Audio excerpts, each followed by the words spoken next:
Today, we are going to learn some basic information about critical thinking. Today, in this video, you will learn 4 contents of critical thinking. The first, what is thinking? Second, types of thinking. Third, what is critical thinking? And last but not the least, critical thinking standards. First of all, what is thinking? Do you really know? Let's ask ourselves a question. Why do we study for a degree?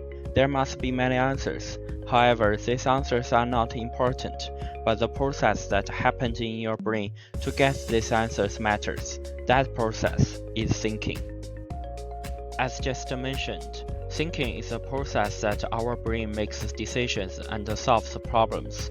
With a professional definition, thinking is a purposeful, organized cognitive process that we use to make sense of our world. Types of thinking.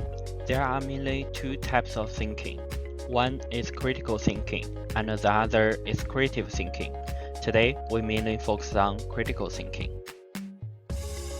Then what is critical thinking?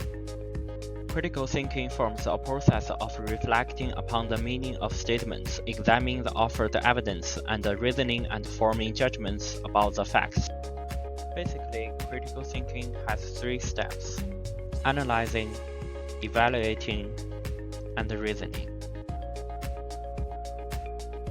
Then how to apply these 3 steps?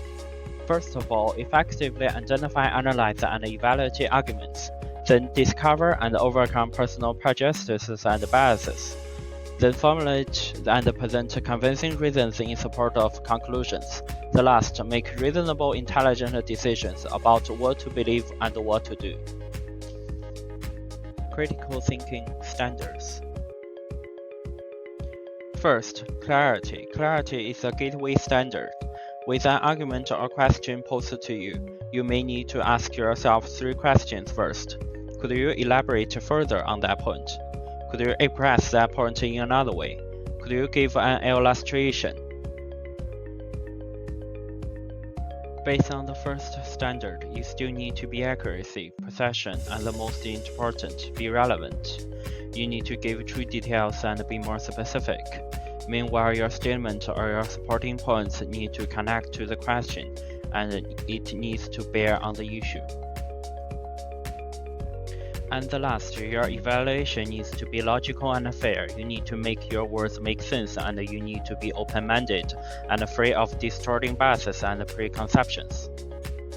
Only with these standards applying to the 3 steps, you can truly think critically.